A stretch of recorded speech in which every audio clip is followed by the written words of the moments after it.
Welcome back to Trend Season, everyone. We've got Loredana in the house today. Yes, finally here making an appearance, which is nice. Again, people never get to see Loredana, so I'm like, you need to come on and do an actual podcast so that people can find out a bit more about you and we can talk about like some of the stuff that we actually talk about normally. So I thought we'd do a podcast, a boardroom style podcast today where we're actually kind of going to have a conversation around some of the things we've been talking about in our planning, which will be fun. Yeah. So you'll kind of get a bit of a sneak peek into what we're working on here and like what our plans are and kind of the direction we're looking to go in, some of the things that we're like, oh, that's not working, we don't want to do that anymore, and give you a real insight into what those things are. But what I thought we'd start with is a little Loredana backstory. She's just been looking. Exciting. She's literally looking at her resume right now on the laptop. I can't remember the things that I've done. I was like, okay. So she's got her resume up in front of her. Well, because when I first emailed you, Yeah. we were just looking back at when I first emailed Nat. I was like, wow, this is amazing. Yeah. Like, I was like, this is one of the best applications I've ever seen in my life. As you guys know, I don't like anything that's boring. And Loredana's CV, she's got like a whole media kit looking thing. She had a great email. I was like, whoever this girl is, let's get her in. So that's been fun to look at again. Yeah. But you've been here for like 5 months, 6 months now. yeah, which is crazy because Yeah. time just went so quick. Yeah. And because we don't work in an office per se, so a lot of people don't know this, we are based out of our homes. Loredana works for another company as well, so she does stuff for Season outside of that. I work out of my house. Like the only time we need a space is when we're doing studio stuff, so there's no point renting anything.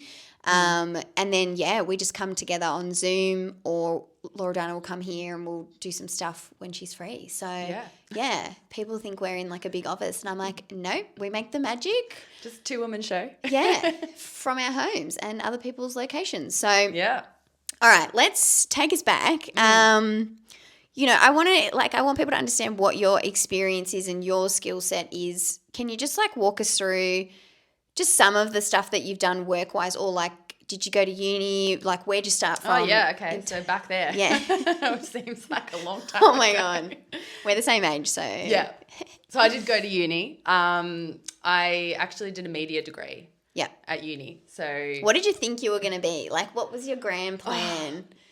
to be honest, like I feel like I didn't really know coming Yeah. out of high school because I was a dancer and I loved to dance. Really? And yeah, the careers woman at school was like, there's no career in dancing. Like my you should pick God. something else. And I think back then it was just very different to how it is now. So I kind of was like, all right, like I'll keep dancing as a hobby. And, I was a teacher, a dance teacher, and I did ballet Shaketi exams, and I was there for a very long time. But I was like, no, like let's study Wow. something. And also there was like, I feel like a lot of pressure as well to be like, oh, you won't be successful unless you went to uni.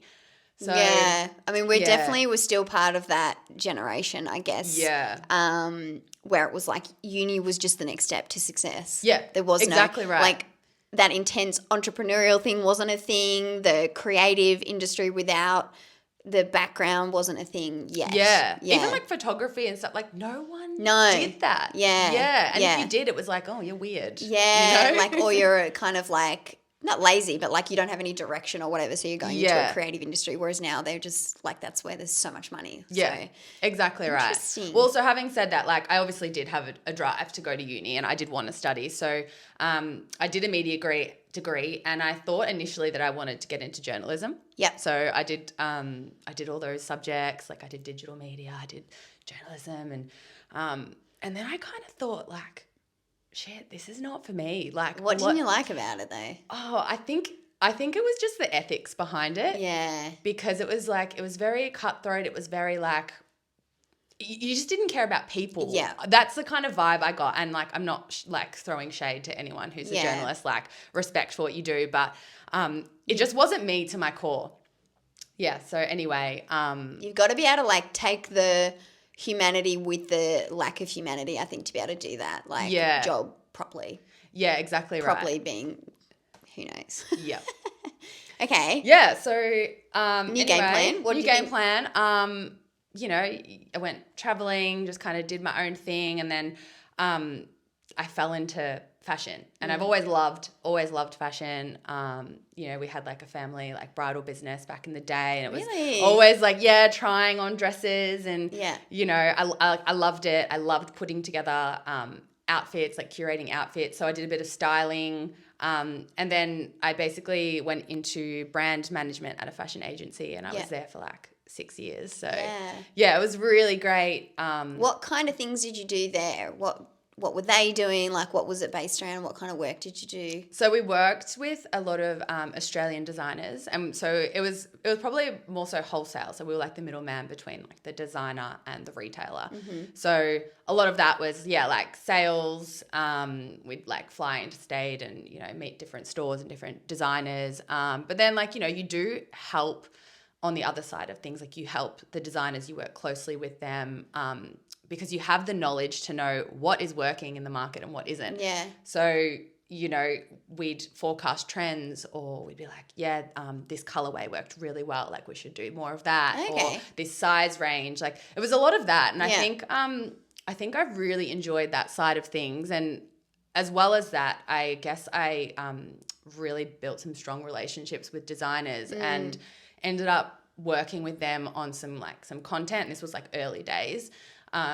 Content, putting together their lookbooks, like just so I could have some tools. Get that mic up there. That I would have some tools that I could use for the sales. Yeah. So it was really important because we'd get some brands that... like what did they want from you that you needed content and that kind of thing for? Well, it was just basically to sell the brand. Show what the products and things actually will be like. Because like some of the brands, like, you know, they'd have a lookbook, but it would be like so boring. Yeah. And like there's only so many lookbooks you can look at. Yeah. Or like, especially if they're interstate, which is hard. If they're coming in and they're touching and feeling the product, it's, you know, amazing. And yes, you can convert them that way. But eventually it did become, well, what other backing does the brand have? Like what kind of like PR have they been in, you know, magazines? Have they been on the runway? You know, what else can I see from them? Credibility and yes. And that they have success in the market, really. Exactly. That's kind of what exactly right. For. In summary, everything I just said. That's so interesting because it's like exactly the same as what you need to do for a consumer is exactly what you're doing for a wholesaler. Is like consumers want to see the exact same thing. They want to see evidence that this thing is good, basically. Exactly and right. That it's going to be what I think it's going to be. Yeah. What I'm willing to pay for. Yeah. Okay. Exactly right. So since then you've done like what? Give us a brief overview of everything else you've kind of worked on in between. In a nutshell. Yeah. Yeah. So, okay, what else did I do? I was in FMCG, so fast moving consumer goods. What does that mean? So, like food and beverage. I've never heard that term, by the way. Yeah, this is big food and beverage. Big corp terms here. Big dog energy. I don't know what that means. Okay. Yeah, but I did also, I stayed, you know, in fashion because that's where my passion lies. Yeah. You know, so She's got the style, guys. She's got the style. We have very different senses of style, but I think it works. Yeah, like, it does. I'm more streetwear. She's more luxe vibes. So any brands out there that are wanting to work with us and they're like, can they do luxe? This girl can do luxe. So. Speaking of luxe, I did also work in luxury goods. Exactly. So there you go. She's a designer. Yes.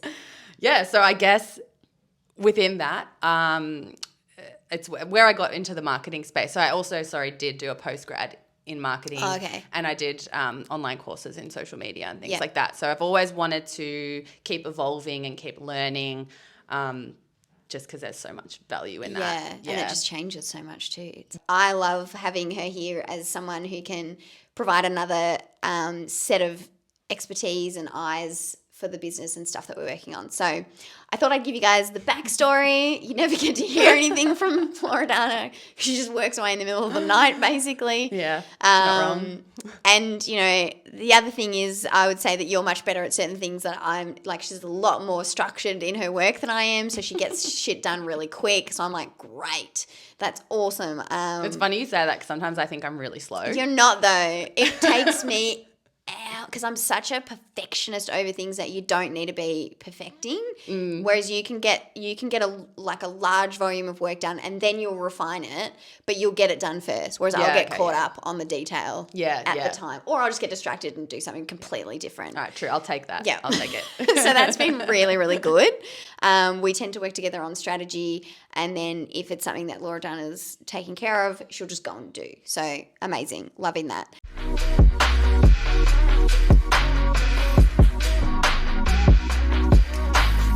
I wanted to bring everyone inside like what we've been talking about, because I think we have some interesting conversations, and we also, we've been talking about how season's evolving and what we're going to be focusing on. One of the things that we have been talking about today, because we have actually been doing planning this morning, is kind of where season's going or what we're going to be focusing on. And you guys might have noticed, but I've been talking a lot more on the socials about ads and running a bit of an offer for August around ads management and bringing on more clients in that space.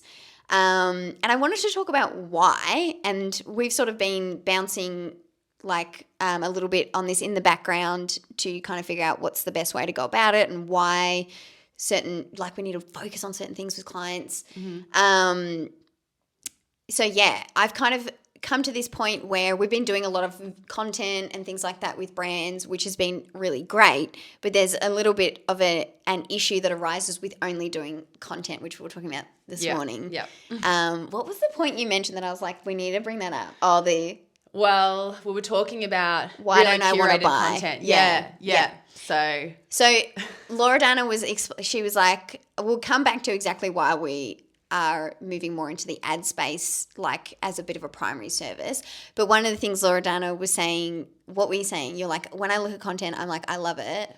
Yeah. So I guess, I love aesthetic things. So taking that back, I just thrive. I was like, oh, this is amazing. This is great. But there are definitely some brands that I will scroll and I will like and I will like and I will like, but I will never buy. And then I brought that up to you. I'm like, I like it. It looks great. But I'm like, why am I not buying this? Why am I not convinced to buy it? There's something missing. There's an element missing there. Yeah. And I was like, that is exactly the point. This is the thing that season was made for, is this idea that everything can look great. People can be engaging even. They can be telling you how much they love it.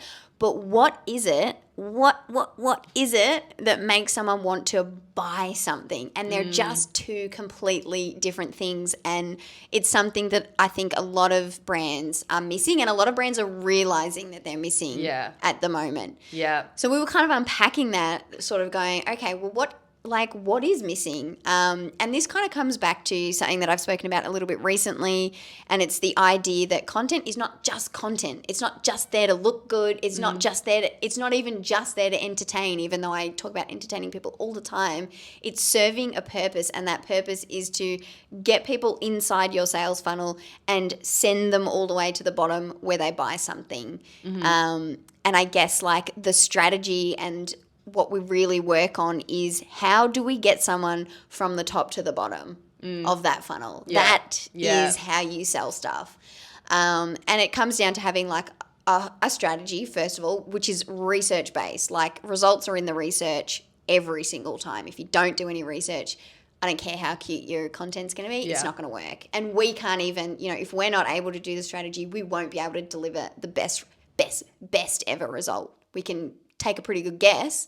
But yeah, so that's something we've been talking about, and I feel like a lot of brands are in this space where they come to us because they want really good video content, because they think that's what is going to solve the problem. But what we've been finding is we can do the video content, but if everything else isn't in place, it's not going to deliver the results. Yeah, exactly right. And one piece of content isn't going to make a difference, or a batch of content that we create is not going to make a difference if you don't have that strategy behind the content. Or it's not being implemented on the other side properly. And that's a good point. Yeah. We did speak about that. We did. So there's kind of 3 phases to marketing that will get you the result. The first part is the strategy, and that is, it's all research. It's just data. And a lot of brands, the more conversations I have with businesses and founders and doing the podcast, the more I realize people aren't asking enough questions and they're not looking for enough answers. And that's kind of what, the VIP strategy sessions are all about. It's just me sitting there asking 500 questions and then looking for the answer. And then we figure out, okay, well, now we understand this person and we understand what they're looking for, what they need, etc., how their mind works. Now we can create content. So in the middle is the content.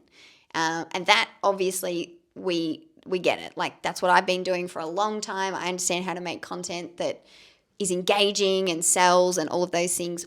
However, if we hand that content off and it doesn't get used properly, it's still not going to deliver the result.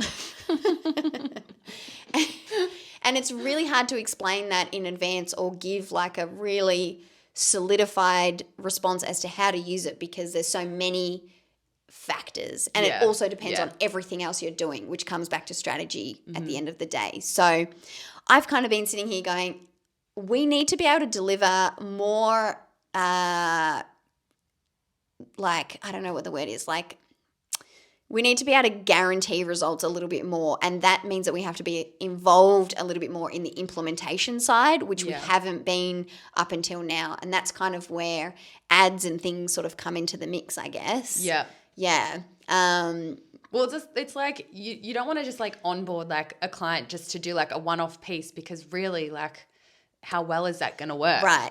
If nothing else happens before, during, or after that, it's not really going to solve the problem. Exactly. And I think, I'm such an honest person. I will say no, or I'll essentially direct someone not to do it because I know it's not going to deliver what they're after because they're not doing all the other things yet. So it's kind of been a bit of a catch-22 in that we know how to create amazing content. However, we're really aware that if everything else isn't in place, it's not going to do what that brand wants it to do or thinks it's going to do, is expecting it to do, because they're not doing the other things as well. So I think, I've been sitting down going, how do we actually drive those results? And I've kind of come to this conclusion that we kind of need to be involved in the implementation more. Social media management is, I think it's a tricky one at the moment, and I think we will still be doing it, but it's like a lot of it is pay to play. A lot of it is going to come down to ads and things like that to really be able to measure, track, experiment properly, get data. You really need to be doing $3,000 worth of social media management. Yeah. It's just not enough, sometimes to we get a call and be like, oh, we've got this campaign running. Can you help us do this? And then you have to almost like do a crash course on the whole business and the audience, and try to really understand that before we can like implement something. And it's hard. Yeah. There's a lot of pressure as well on us then. Yeah. Because And I mean, like, I don't have an issue with pressure, but I want to do stuff properly. And I just think that's probably more the point of what I was saying.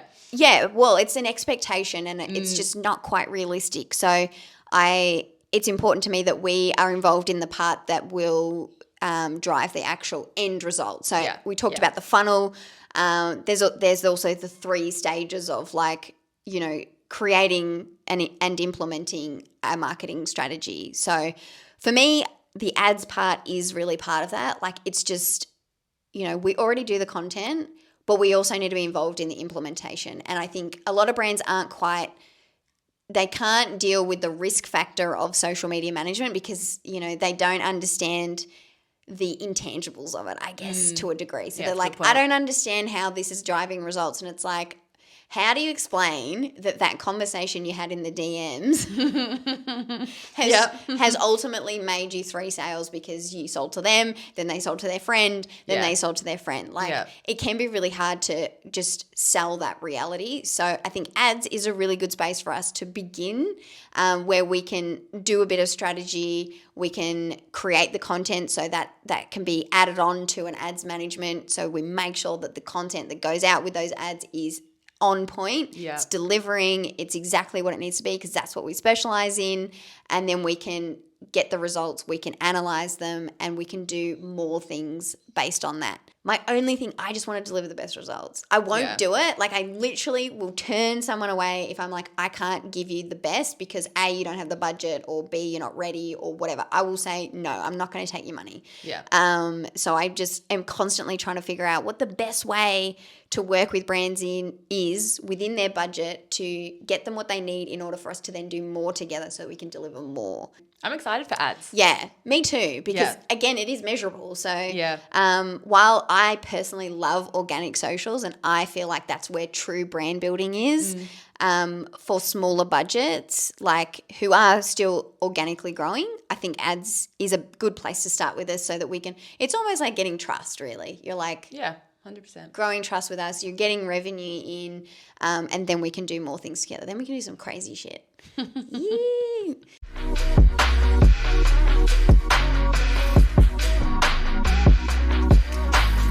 What else have we talked about that I can't remember now. There are so many things this morning. It's like we come in and we debrief we about have everything. A dump of and we're information. like, oh, we should have said that in the podcast. I know.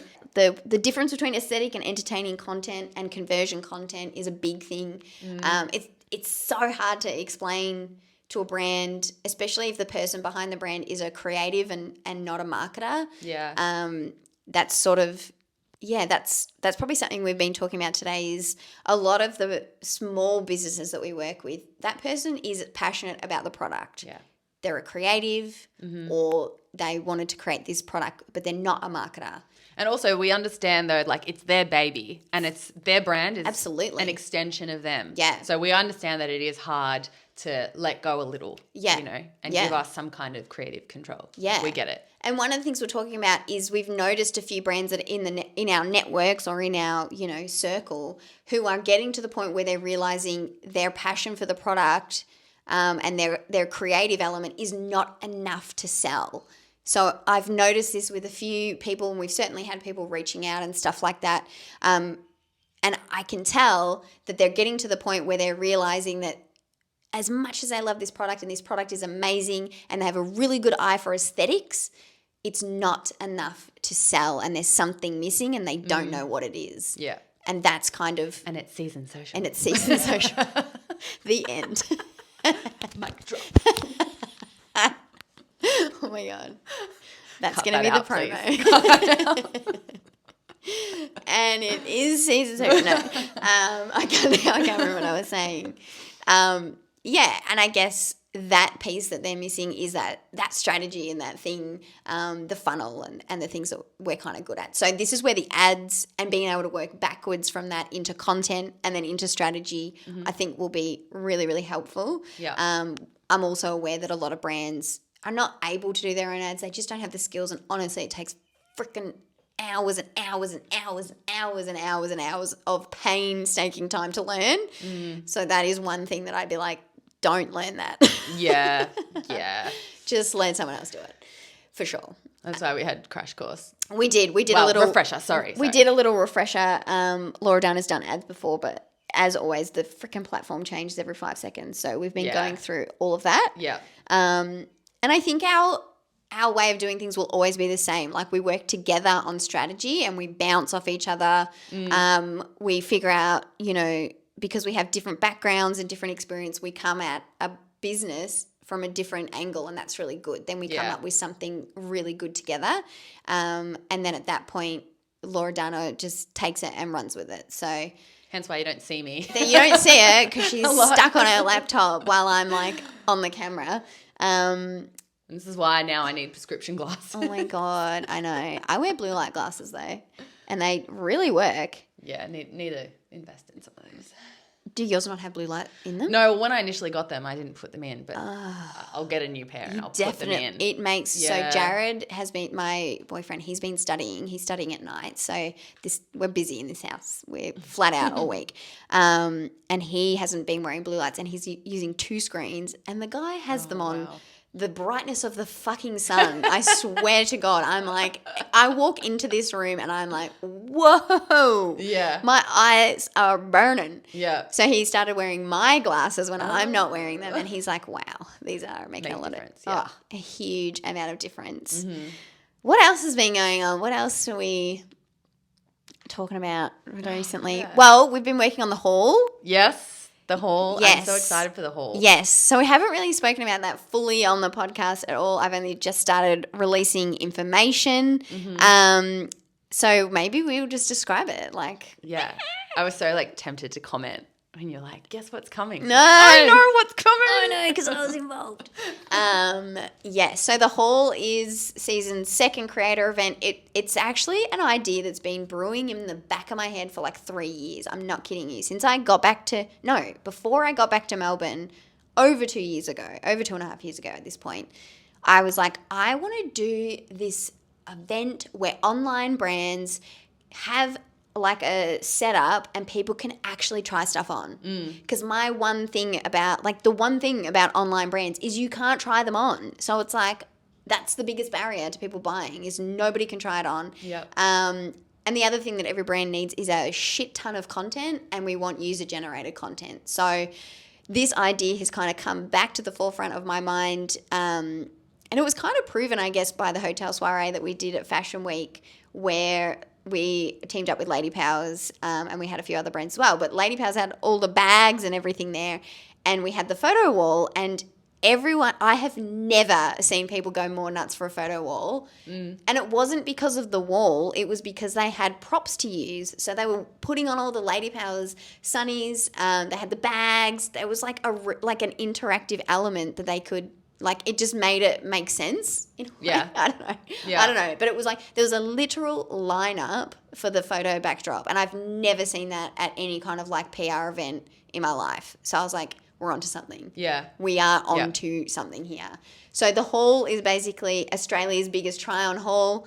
The idea is that we'll have just a couple of brand partners, kind of like one for each category. So like clothing, sunglasses, potentially handbags. They'll be set up in a showroom. The girls will come in at different time slots. We'll also have content spaces set up, so different content spaces, and they can actually put the clothes on. And they can hold on to the bags, and then they can go and create UGC content in our super cute content spaces. So It's actually amazing. Revolutionary. Yeah, I hope so. I really want this to be like, because we've both been to different PR events, and you've been to more than I've been to. And well, what's your take on the PR event space? Oh, it's so funny because it's like that's all you know at the time, Yeah. and you can't even fathom that there Describe could be it. something bigger and better out there. Well, like how would you describe? Because a lot of people would never have been to something. What is a PR event? What do you normally find when you get to it? Gosh. Or what are the types that you can think of? Well, maybe we should start with the one that we both went to. Yeah. It was in a very small hotel room, very tiny. And it was amazing in the sense that they had little stations set up. So they had like your drink station, and they had a beautiful like wall with like floral arrangement. They had a hair and makeup station, and then a little try on area. But it was so tiny and Dark. Yeah, dark. And you really just couldn't There take was no content opportunity. No. We tried. Yeah, we really did try. Yeah. But it was like the lighting wasn't good. It was very dark, and it was like the colours were skewed because of, I don't know, the way it was set up. Yeah. And it just didn't do the brand justice. Yeah. It's like if you want people to, like, you're spending all this money. And inviting important people there as well. Right. And inviting key influencers and content creators. The whole fucking idea, the whole idea is to get them to share content. So it makes no sense to me that that event is not really set up for proper product-focused content creation. Yeah. To me, that is just like, it's a missed opportunity. And there are so many fun ways of creating content around products that I'm just like, I don't understand.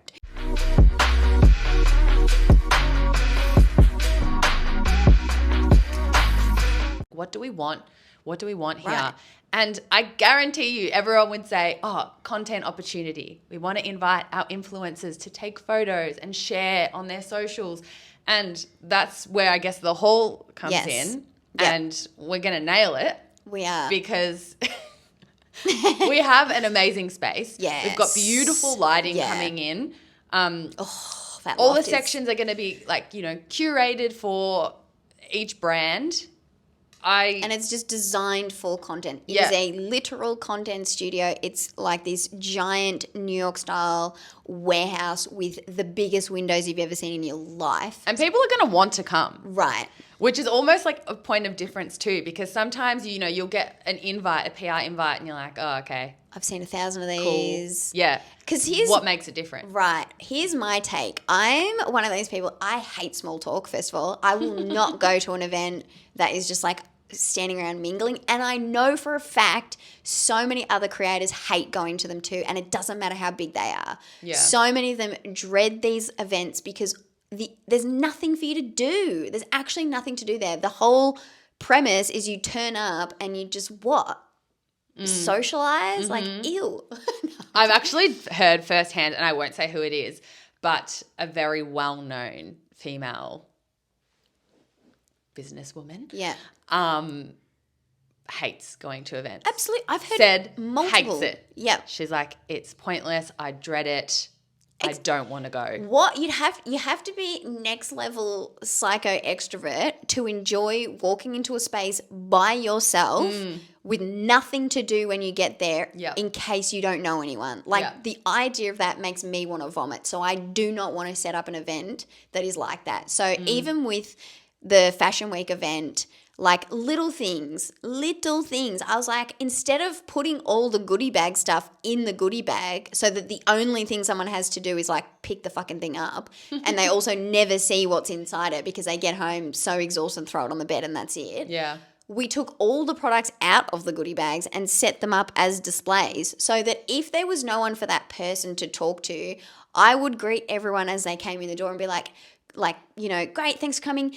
First thing you can do is go and have a look at the goodie table. Pick a bag, like a little shopping cart, and just, you know, see all the products, have a look at them, pick the ones that you want. Like it gives that person something to do with their hands, so that they're not like freaking out. And the same thing with the content wall. Like, you know, a typical photo wall is great. All you want to do is like take one photo with your friend and then you're out of there. But because we gave people something to do, it had like interactive elements, you had props, you know. We had a photographer there who was taking dedicated photos with the photo wall. The thing went crazy. We had like hundreds of photos of people who were like doing all kinds of stuff.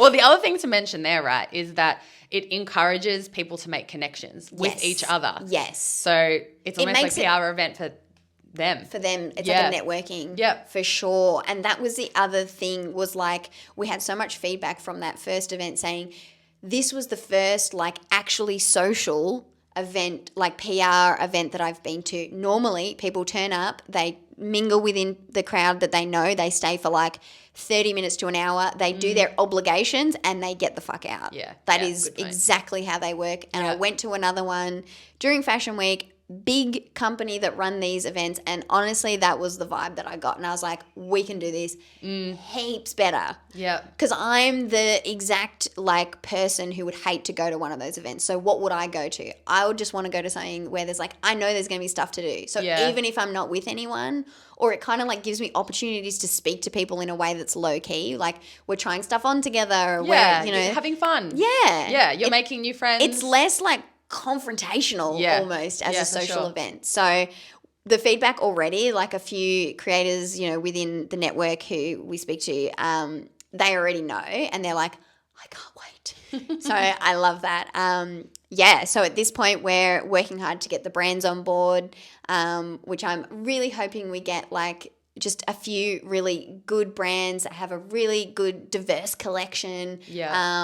I really want a brand with diverse sizing. That's like something that's super important to me. We have a lot of creators in the network who are, you know, above a size 16. I do not want to be with a brand that can't cater to them, or 100%. Yeah, we're at least going to have a couple of brands to make sure that that's definitely something that's included. But yeah, most of all, I just want everyone to have fun. I'm so excited. Yeah, it's stressful.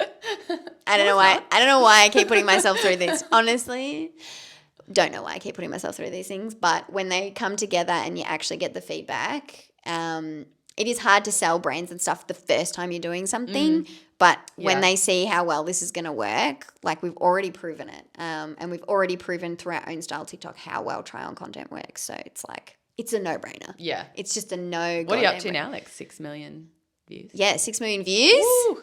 We've got, over 4x'd our following just from that first video alone. And it's just, oh my God, the amount of DMs I'm getting on Instagram, on our seasoned social Instagram, asking if we can help figure out their body shape. Like I'm just literally, wow. I'm deleting them by the truckload. Like people coming in going, hey, I saw the TikTok video. Can I send you photos and you can help me figure Oh my gosh. Oh my God. Isn't it funny though? Like I swear when I was younger, that was like a huge thing. Right. And it went away. Yeah. It just disappeared. Yes. It was like, find out your shape. It's like, the only what am I? thing that I use because I have I have an unusual body shape. My body, like no fashion is designed for my body shape because I am an inverted triangle, which is basically wider shoulders than hips. You know, the typical woman always has wider hips or at least equivalent. So nothing is really, and I was like, why does nothing work? So I was like, there's something in this, and we kept getting questions about jeans in particular. So I was like, there's something about fit. Yeah. There's something about body shape and fit here that just like is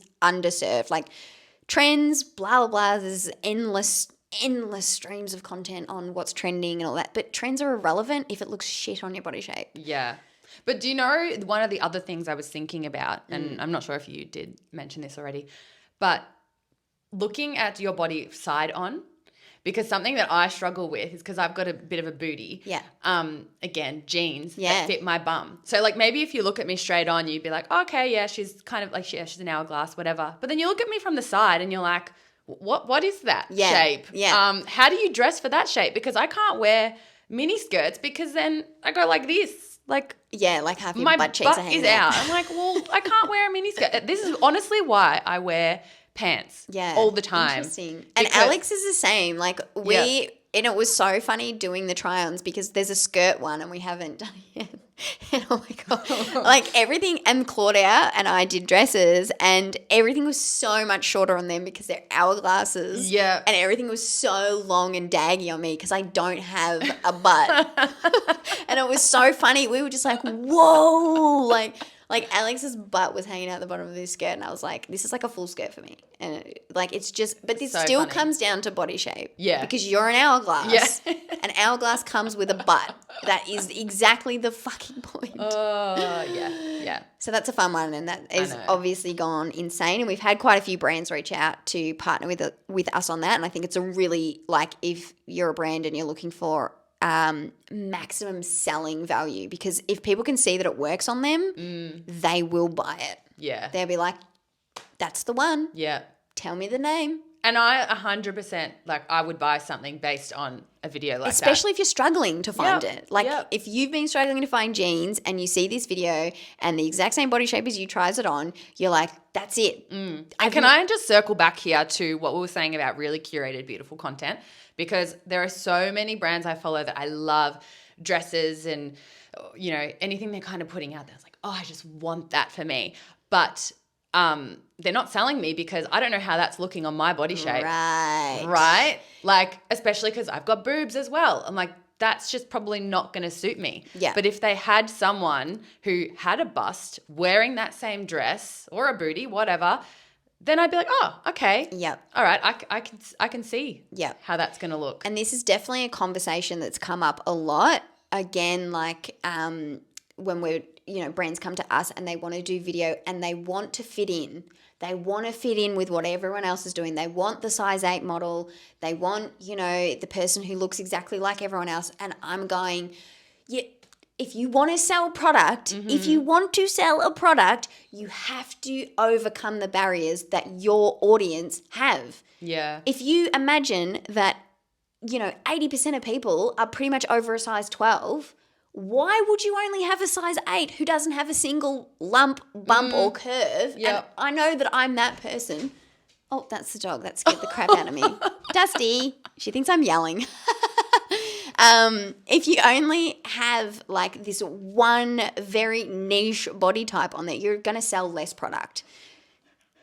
Yeah, okay. She's coming in here huffing and puffing. Dusty. Like, hurry up. Yeah, she's like, get out of here. Hang on. Dusty, come on. I know, I'm yelling, but I'm yelling with passion. With passion. Yeah, she gets really freaked out. Aw. It's because we're very passionate people in this household. We are. And she gets stressed. Yeah, so it's like, like the thing that it always comes back to, a brand wants results and I want to give it to you. And the thing that it always comes back to for me is what is going to sell more product? Yeah. What is going to sell? Obviously, aesthetics are important because it's a branding element. Yeah, of course. Yeah. But then there's objections that we have to overcome. And if we're talking about online shopping for fashion, it's fit. It's material. Yeah. It's, how does it move on a body when that body's in motion? Is it see-through? There's all these questions. If you don't answer that with your content, you don't make a sale. Yeah. Period. Yeah. And to add to that point, there is a brand that I'd been following for I don't even know how long. And I probably can't tell you anything about their brand because this other information doesn't come up on my feed, but they do dresses really well and it's specifically for like any shape. So the way that they've made the dresses with like an inbuilt kind of bra, the way that you tie it up, it looks good on any shape.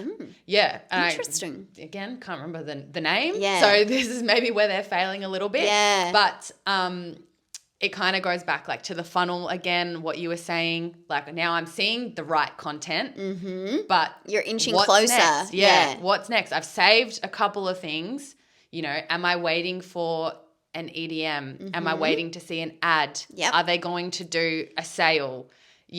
After pay sale. If you gave me 20% off, hell yeah, I'd probably just go in and buy it. But how would I know unless I'm getting an ad or unless I've signed up to their VIP list or whatever? So hallelujah. Whew. That's exactly it. And that is what a marketing funnel is. You have to fulfill every single part of the funnel with different pieces of content. They can't all be done in one piece of content. Go back to the influencer marketing episode if you want to hear more about that. But it takes multiple pieces of content and they all have different purposes and you need to understand what order they go in to make sure that you are overcoming all of those objections as they're coming up and they get through to the sale. That's how it works. Every industry is exactly the same. You're not different and your product's not better. It's exactly the same. I tell you now. yeah. That's why we need strategy and that's why it's not just content, it's how you implement it and when you implement it and how you get in front of those people, and that's where the ads will really come in handy. Yeah. I feel like we've just done like full We've circle. done a full circle. That was amazing. Let's end it there before we... Yes, let's, before we do something silly. Well, thank you for coming on the pod finally. Oh, thanks for having me. Lovely insights always. If you've enjoyed this episode, leave us a 5-star review, please. It's really helping us grow and we are getting some very exciting guests and things happening. So loving the reviews. Keep following, and if you're not on the Trend Season newsletter, make sure you subscribe to that. It's in the link in our bio, and you can jump on the website and it's down the bottom in the footer. You'll get these delivered straight to your inbox every week. See ya. See ya.